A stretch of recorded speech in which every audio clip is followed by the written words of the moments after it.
부처님 당시에 그 당시에 아주 유명한 시리마라는 이름의 기생이 있었다고 합니다.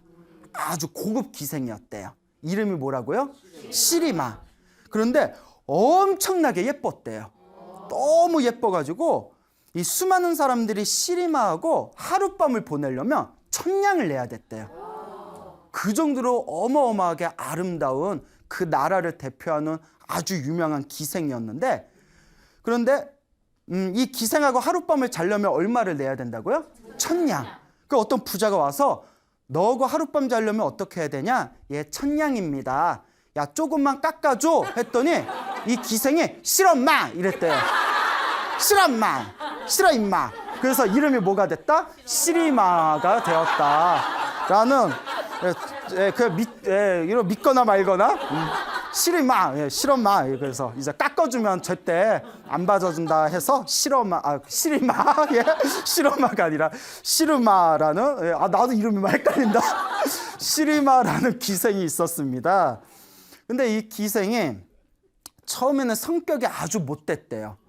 엄청나게 못된 성격이었는데 부처님의 설법을 듣고 마음의 깨달음을 얻었다고 합니다. 그래서 우리가 모든 번뇌와 욕망이 사라진 거룩한 성자를 아라한이라고 부르잖아요. 아라한이 되려면 4단계의 깨달음이 있습니다. 그래서 수다원, 사다함, 아나함, 아라한이 되는데, 이 시리마는 아주 성격이 못된 여자였는데 부처님의 설법을 듣고 수다원가를 얻게 됩니다. 아라한이 될 수 있는 제1단계 깨달음을 얻어요. 엄청난 경지예요. 그러니까 자신의 양심을 완벽하게 회복한 이 시리마는 이제 부처님의 제자가 신도가 되기를 이제 서원을 세운 뒤에 매일매일 8명의 비구 스님들을 모시고 8명의 스님에게 매일매일 공양을 올리게 되었다고 합니다. 그래서 이제 누구든지 8분의 스님을 모셔서 아주 지극정성으로 이렇게 공양을 올렸는데, 하루는 그 시리마의 집에 가서 공양을 얻어 드신 8명의 스님 중에 한 분 스님이 절에 와서 막 자랑을 한 거예요. 야, 내가 저기 시리마네 집에 가서 시리마라는 신도에게 내가 점심을 얻어 먹었는데 음식도 엄청 맛있고 그런데 예뻐 막 이러면서 스님이 엄청 예뻐, 엄청나게 예쁜데 요리도 잘해 막 이러면서 막 입에 침이 마르게 칭찬을 한 거예요. 스님이 막 이렇게 신도 뭐 얼굴이 예쁘니 못생겼니 이런 말 하면 돼, 안 돼요? 안 되죠. 그러니까 아직 못 깨달은 스님이에요. 그러니까 아직 부족한 스님이에요. 또 오해하시면 안 돼요. 그 막 자랑을 하니까 그때 젊은 스님이 있었대요. 그러니까 젊은 스님이 대박 막 이러면서 나도 갈래, 나도 데려가 막 이런 젊은 스님이 막 이랬대요. 참 철이 없어. 예? 아직 못 깨달아서 그래요. 나도 갈래 해가지고 이제 그 젊은 스님을 데리고 시리마에 이제 그 다음날 시리마에게 공양을 이제 받기 위해서 시리마 집에 갔답니다. 하필이면 그날의 시리마가 지독한 어떤 뭐 감기 몸살에 걸려가지고 쓰러져 있었대요. 근데 이제 스님들이 점심때 8분의 스님들이 공양 받으러 오니까 이 시리마가 그래도 거룩한 스님들이 오셔서 공양을 받아가시는데 내가 그래도 인사는 드려야 되지 않겠느냐 하면서 하인에게 부탁을 해서 이렇게 옆구리에 부축을 받아가지고 그 문 앞에 나와서 스님들한테 다 이렇게 인사를 드렸대요. 스님 와주셔서 고맙습니다. 차린 건 없지만 공양을 잘 받아주십시오 하고 이렇게 인사를 드렸는데, 시리마가 예쁘다고 소문 듣고 온 그 철없던 젊은 스님이 딱 보더니 저렇게 얼굴에 화장기도 없고 몸이 아픈데도 저 정도로 예쁘면 평상시에 건강했을 때 화장했을 때는 얼마나 더 예쁠까? 철이 없어. 그리고 상사병이 걸렸어. 그 시리마를 보고 짝사랑에 걸려버렸어, 이 스님이. 그래서 끙끙 앓는 거예요. 시리마. 예? 그래서 맨날 이제 스님 공양하러 가야지. 근데 이제 상사병이 걸렸으니까 나 시리마 보고 싶어. 그 옆에 있는 스님들이 그러면 시리얼이라도 타줄게. 이러면서 시리얼이라도 먹어. 이러면서 예, 죄송합니다. 예. 그래서 이제 짝사랑에 빠졌는데 시리마가 그날로 갑자기 목숨이 끊겼대요. 갑자기 죽어버린 거예요. 그러니까 워낙 나라에서 유명한 기생이었고 또 부처님의 그 신도였잖아요. 독실한 신도였으니까 그 나라의 왕이었던 빈비사라 왕이 이제 부처님께 보고를 올립니다. 부처님, 독실한 신자였던 시리마가 갑자기 세상을 떠났다고 합니다. 그 부처님께서 가만히 이렇게 침묵을 지키시다가 왕이시여 부탁이 있습니다. 예, 말씀을 하시죠. 시리마를 묘지에 갖다 놓되 화장하지 마시고 몇 날 며칠 동안 일체 까마귀나 들짐승들이 시체를 훼손하지 못하도록 묘지에 이렇게 갖다 놓고 그 시체가 상하지 않게 좀 지켜주십시오라고 부탁을 합니다. 그 왕은 이해가 안 되잖아요. 죽은 사람의 시체를 화장하지 말고 묘지에 놓고 병사들을 시켜서 까마귀나 들짐승들이 이렇게 파먹지 못하게 지켜달라. 근데 부처님께서 워낙 깊은 뜻이 있으시겠지 하고 왕이 예, 부처님 제가 그렇게 하겠습니다 해서 시리마를 이제 공동묘지에 놓고 이제 병사들을 시켜서 지키게 합니다. 근데 여름이 덥잖아요. 하루가 지나고 이틀이 지나고 사흘이 지나니까 막 몸에 구더기가 끓고 막 몸이 이제 썩어서 무너지고 막 살이 막 부글부글 막 끓어오르고 시체가 막 부패돼 버리는 거예요.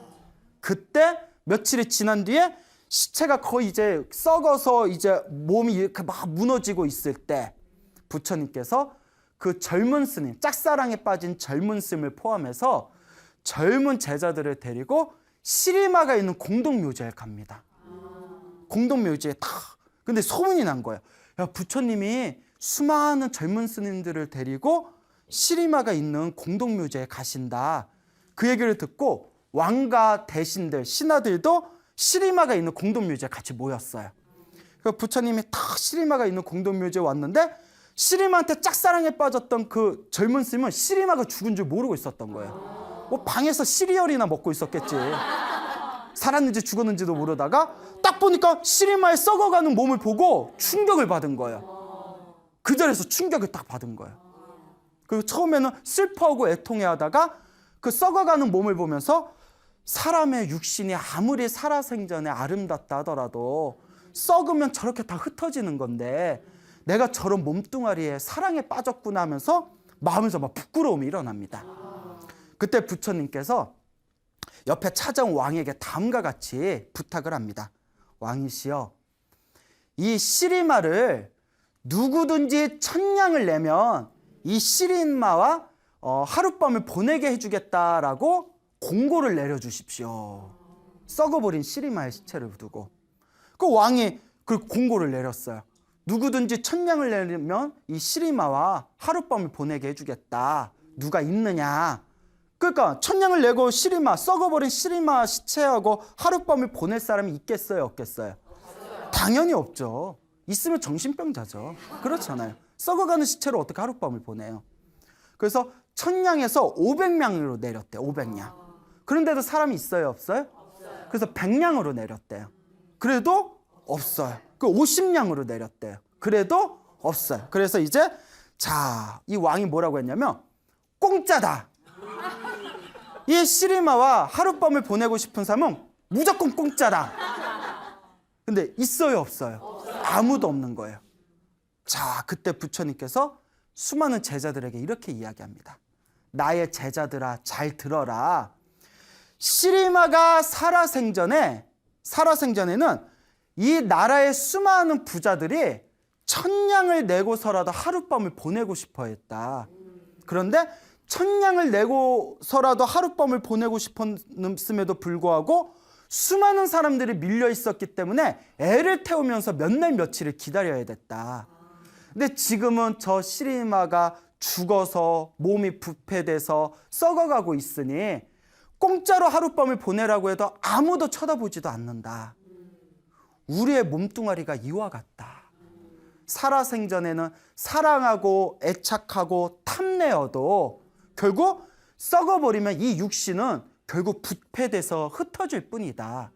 그런데 무엇하러 이 몸뚱아리에 그토록 탐욕을 일으키는가? 라고 하시면서 제자들에게 다음과 같은 가르침을 내리십니다.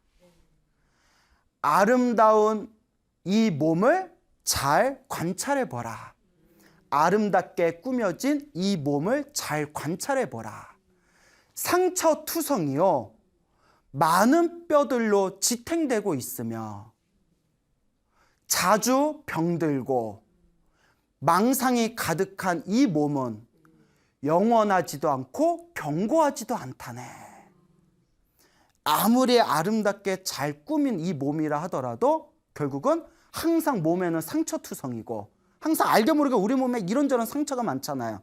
그리고 알고 보면 겉가죽은 아름다워 보여도 속으로는 수많은 그냥 뼈들로 지탱되고 있는 가죽 주머니에 불과할 뿐이며, 항상 자주 병들고 마음속에는 뭐가 가득하다? 망상이 가득하다. 이 몸뚱아리는 영원하다, 영원하지 않다? 영원하지도 않고 견고하지도 않다 라는 가르침을 듣는 순간 그 시리마에게 짝사랑에 빠졌던 젊은 피구가 몸과 마음에 대한 모든 허망한 집착이 산산이 부서지면서 그 자리에서 깨달음을 얻었다라는 이야기가 전해지고 있습니다. 이와 같이 우리는 이 몸뚱아리에 너무 집착을 해요. 그렇죠. 우리도 우리 몸뚱아리 엄청 집착하잖아요. 매일 샤워하고 매일 막 이렇게 비누칠하고 또 뭐 목주름 제거제 뭐 화장품 있으면 엄마 철수 엄마 요게 좋아? 아니야 요게 괜찮다라고 꼭 요게 해주고 뭐 또 영희 엄마 요새 뭐 수분 크림 뭐 좋은 거 있어? 뭐가 또 예? 그러면서 이렇게 발라 잘 알아요. 예. 자 찔려요. 예. 이렇게 끊임없이 자기 몸을 막 끊임없이 가꾸고 애착하고. 근데 몸을 깨끗하게 관리하는 건 좋아요. 그렇죠. 여름에 쉰내 팍팍 풍기던 것보다 낫잖아요. 그런데 몸에 대한 애착만큼 내 마음을 닦고 있느냐? 그렇지 못하다는 거예요. 그리고 특히 우리 주변 중생들 보면 꼭 다들 몸뚱아리에 집착해서 꼭 이쁜 것들, 몸매 좋은 것들에만 막 이렇게 탐을 내잖아요. TV 틀어봐요. TV 틀어보면 어우 진짜 그 유명한 그 가수들 인기 많은 애들 나와서 막 춤추는 거 봐요. 어우 진짜 다 이쁜 것들, 인형 같은 애들. 그러니까 끊임없이 우리는 뭐에 집착하고 있다? 몸뚱아리에 집착하고 있구나. 그런데 몸뚱아리에 집착하는 만큼 우리는 무엇에 닦고 있지 않는다? 마음을 닦고 있지 않는다. 이게 바로 중생의 업장이라는 거예요. 그래서 사람들이 물어봐요. 스님, 그렇게 젊은 나이에 출가하셨는데 절에서 공부만 하면 심심하지 않아요? 그건 제가 항상 드리는 이야기가 있습니다. 세상에서 가장 재밌는 거는 부처님 공부입니다. 저는 부처님 공부를 할 때마다 정말 내가 출가하길 잘했구나라는 생각이 듭니다. 그러니 이 마음 닦는 공부가 사실 세상에서 제일 재밌습니다. TV를 보고 내 몸을 가꾸고 막 예쁘게 생긴 사람들하고 막 데이트 해봤자 그때뿐이에요. 항상 공허해요. 끝나고 나면 공허해요. 그렇잖아요. 만날 땐 기쁘지만 헤어질 때는 싫어 1분만 5분만 그럼 우리 결혼할까? 그럼 이제 결혼해요. 그리고 아유 스님 저는 혼자 사는 스님이 제일 부럽습니다. 뭐야? 예? 시들 좋다고 결혼해놓고 혼자 사는 스님이 제일 부럽대. 장난쳐? 예? 그런데 제가 좀 흥분했어요. 마음 닦는 수행은 해도 즐겁고 재밌습니다. 그래서 이 수행이야말로 이 몸에 애착하는 것이 아니라 마음을 닦는 수행이야말로 세상에서 가장 즐거운 공부다라고 말씀드리고 싶습니다.